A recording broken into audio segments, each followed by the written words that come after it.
오늘도 바쁘니 빠르게 알아볼게요. 현재 의대 증원이 논란이죠. 의대의 증원이란 의대에서 배출하는 의사수를 늘리겠다는 건데 이게 왜 난리가 났는지 알아보겠습니다. 먼저 현재 대한민국에 있는 의사 숫자는 OECD 국가 중 꼴찌에 가깝다고 해요. 국민 1000명당 2.6명밖에 안 되는 상황입니다. 의사 숫자가 적으면 당연히 의사 한 명이 돌봐야 하는 환자 수도 그만큼 많아질 수밖에 없죠. 그래서 특정 진료과 같은 경우는 진료 대기 시간도 상당히 길고 오죽했으면 이제는 어플로 예약까지 해서 진료를 받는 수준입니다. 그래서 의사 숫자가 늘어나면 저런 문제점들을 보완할 수가 있고 또 응급 환자인데도 인력이랑 인프라가 부족하다는 이유로 뺑뺑이만 돌다가 도로 위에서 사망하는 환자 수도 감소하고 주요 대학병원이 수도권에만 쏠려있는 상황에서 상대적으로 의사가 부족한 지방 쪽에도 의료 인력을 확충할 수가 있다고 합니다. 그러면 지방에서 힘들게 올라오는 원정진료 문제도 어느 정도 해결할 수 있는 거죠. 그럼 이렇게 늘리는 게 좋은 거 아닐까? 근데 의사단체는 강력하게 반발하고 있어요. 의협, 의대의 정원 확대, 강력 투쟁 경고, 모든 수단 동원. 이필수 대한의사협회 회장은 정부가 의대 증원 방안을 일방적으로 발표할 경우 14만 의사와 2만 의대생은 모든 수단을 동원한 강력 투쟁에 들어갈 것이라고 예고했다. 도대체 이유가 뭔데? 의사들이 의대 증원을 반대하는 이유는 여러 가지가 있지만 가장 대표적으로 주장하는 게 의대를 증원하면 입결이 떨어지고 그만큼 의료질이 떨어진다 이거예요. 일단 결론부터 말하자면 말은 뭐 그럴싸하지만 사실상 핑계라고 봐야 합니다. 먼저 의사를 그만큼 많이 배출하려다 보면 자연히 입결은 낮아질 수 있겠죠. 근데 그렇다고 입결 낮은 지방대 출신 의사라고 해서 무조건 문제를 일으키는 게 아니에요. 중요한 건 개개인의 인격과 인품의 차이지 그저 수능 한두 문제 차이로 의료질이 떨어진다고 생각하나 본데 저건 명백한 가스라이팅입니다. 솔직히 지금 의대 증원 반대하는 5060 의사들보다 현재 의대에 있는 학생들 수능 성적이 더 좋잖아. 그럼 그렇다고 현재 의대생들이 교수들보다 뛰어나느냐? 아니죠. 그니까 결국 의사로서의 실력은 출신 대학이나 입결이 아니라 현장에서 습득하는 수련 과정에 있는 겁니다. 그쵸? 당장 뭐 이국종 교수만 봐도 아주대 의대 출신인데 대한민국에서 최고 수준으로 쳐주잖아. 그니까 결국 입결이 떨어져서 의사질이 떨어진다는 건 그저 선민의식에 찌들어 있는 주장인 겁니다. 거기다 인턴이 많아지면 필수 과목 수련 기회도 확대되고 근무 시간이 완화되니까 번아웃도 줄어들고 전문의의 장기 계약이나 육아휴직에 대한 복지도 훨씬 개선된다고 해요. 근데도 결국 이제는 환자를 인질로 잡고 파업 선언까지 해버리죠. 설 연휴 끝나고 파업 돌입, 의대의 증원안 발표에 의사들 초강수 맞불. 정부가 일방적으로 의대 증원 정책을 발표할 경우 총 파업 수순에 돌입하겠다. 의사가 환자를 인질로 삼아? 그니깐 자기들이 파업하면 환자가 죽을 테니까 우리 밥그릇 뺏으려고 하면 환자를 안 돌봐버리겠다 이겁니다. 이게 진짜 의사로서 할 수 있는 행동이냐고. 도대체 히포크라테스 선서는 왜 한 걸까? 그러자 정부도 의사들 파업하면 면허를 취소시켜버린다고 대응하고 있어요. 그래서 이제 국민의 생명이랑 직결되는 의대 증원 문제는 정부랑 의사단체의 기싸움이 되어가고 있는데 솔직히 이런 상황에서 누가 의사단체 쪽을 응원할까 싶습니다. 여론조사만 해봐도 찬성이 83%가 나오고 있는 걸 보면 여론전은 끝난 거나 다름이 없죠. 저 정도면 의사 빼고는 다 찬성한다고 한 거 아니냐고. 크크. 그래서 이제 여론도 안 좋고 거기다 의사면허가 박탈되고 재규부가 되는 승인율을 확인해보면 2020년엔 85%였다가 점점 줄어들어 작년에는 12%밖에 안 됩니다. 그니까 예전에는 대리수술이나 수술 중 성범죄, 의료사고 등으로 면허가 취소돼도 한 1년 정도 기다렸다가 재규부를 신청하면 대부분 해줬는데 이제는 복지부 차원에서 안 해주고 있고 그래서 이번에 파업했다가 면허가 취소당하면 다시 못 받을 확률이 높다는 거죠. 그러자 이제 전공에 단체 행동 안 하기로 성명서만 낼 듯. 이는 앞서 대전협 총회 주요 안건으로 올라왔던 가능한 법적 테두리 안에서 사직서를 제출하는 방안의 하나로 보입니다. 파업이 아니라 사직서라. 확실히 면허 박탈이 무섭긴 한가 봐.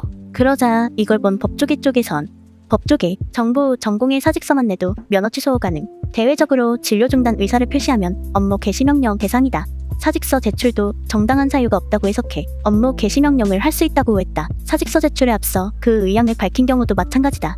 그니깐 파업이 아니라 사직서만 써도 똑같은 행위로 보고 면허를 박탈시킬 수도 있다라는 거죠. 뭐 이건 해석에 따라 말이 많아질 수도 있는 부분인데 개인의 사직 사유를 가지고 면허 박탈까지 하는 건 선을 넘었다고도 하고 만약 직업군인인데 전쟁 상황에서 그만둔다 하면 사직 처리를 받아주는 게 말이 되냐고도 하고 암튼 논란이 있는 부분입니다. 그래서 이제 어떻게 되나 했는데 의대생들 단체 행동 만장일치 의결 동맹유학 가능성 커져. 전국 40개 의과대학 학생 대표들은 대한의과대학 의학전문대학원 학생협회 임시총회에서 만장일치로 단체 행동을 의결했다. 이렇게 결국 의대생들이 휴학으로서 단체 행동을 선포하죠.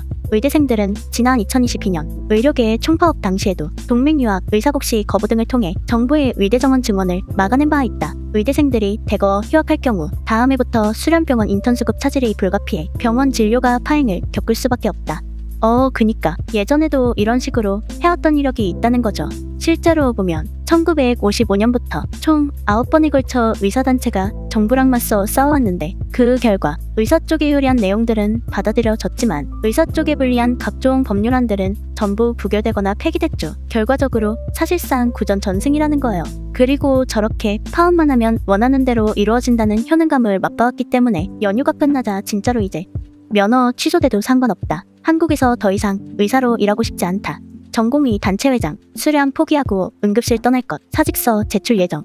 서울 아산병원 전공의도 사직서 제출. 원광대병원 전공의 126명 전원 사직서 제출. 삼성 서울병원 전공의 전원 내일 사직서 제출하기로. 이렇게 하나둘 사직서를 내기 시작합니다. 진짜 화끈하게 질러버리는구만.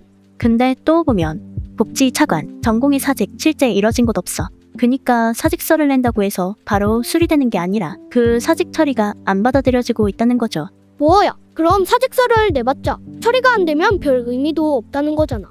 여기까지 정리하면 의대 증원 소식의 의사들은 파업을 하겠다. 니네가 파업하면 면허 박탈시켜버린다. 그럼 파업 말고 사직하겠다. 사직만 해도 면허 박탈될 수 있다. 그건 헛소리니까 그냥 사직서 낸다. 근데 아직 실제로 사직서가 수리된 곳은 없다. 뭐 이런 상황입니다. 진짜 난장판이네. 그리고 현재 의사단체 쪽 여론이 안 좋은 이유가 굉장히 여러 가지가 있는데 이제는 이런 표현까지 대놓고 써요. 정부는 의사를 이길 수 없다. 중요한 본질은 내 밥그릇을 위한 것입니다. 내가 없으면 환자도 없습니다. 진짜 자칭 국가 권력급 철룡인이 따로 없어요. 마인드만 봐도 무슨 생각으로 저러고 있는지가 보이죠. 겁나 신박한 논리인데 저 말대로라면 그럼 의사를 전부 없애면 환자도 전부 사라지는 거냐고. 애초에 몸이 아픈 환자가 있으니 그 환자를 치료하는 의사가 있는 거고 그렇게 병을 치료하는 의사로서 존경을 받는 건데 뭐에 눈이 돌아간 건지는 몰라도 완전 거꾸로 생각하고 있죠. 아니 환자가 없으면 네가 굶어 죽겠지. 옆나라 일본의 경우는 의대 정원을 23%나 늘려도 파업을 안 합니다. 왜? 국민 먼저 생각한다고.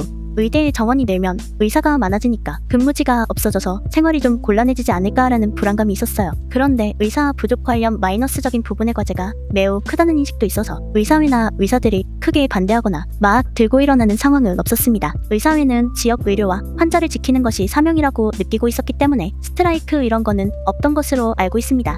저게 맞지. 애초에 국민들 목숨을 인질로 잡는 게 말이나 되냐고. 심지어 한국은 2000년부터 느리기는커녕 오히려 더 줄었습니다. 그니깐 점점 더 자기들만의 입지를 탄탄하게 유지하려고만 하는 거예요. 거기다 의사들 여론 조작하는 단톡방도 존재하는 건 이미 유명하죠. 좌표 찍고 신고하자. 커뮤니티에 퍼다 나르자. 한의사 댓글에 비추폭탄 때리자. 일반인으로 코스프레해서 한의학 세력 견제하기. 개돼지들 사이에서 살기가 힘들다. 개돼지들은 무시하고 방어진료나 하자. 개돼지들을 교묘하게 잘 이용해야 한다. 여기서 개돼지들은 의사가 아닌 일반 국민들을 말하는 겁니다. 심지어는 성형시술을 무좀 레이저 치료로 둔갑시켜서 보험 비용만 실컷 빼먹고 개인 사정으로 핑계대서 폐원해버리고 그런 식의 미용과 보험 사기가 작년 한 해에만 1조 800억이 넘는다고 합니다. 강남 피부미용 신입의사 연봉 기준으로 기본 1억 5천씩 꽂아준다고 하는데 저렇게 미용과만 가도 돈을 쓸어 담으니 누가 필수과를 가겠냐고.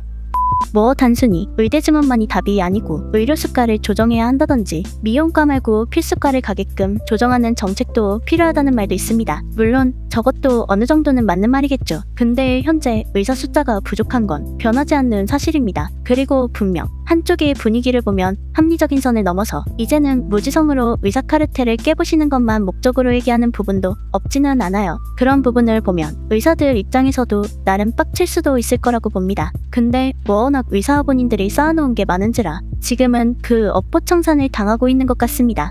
근데 뭐 딴 건 몰라도 의사들 밥그릇 지키는 게 중요한 게 아니라 국민의 전체 상황을 보고 늘려야 하면 늘리는 게 맞는 거죠. 애초에 밥이 없으면 밥그릇만 지키는 게 무슨 의미가 있냐고.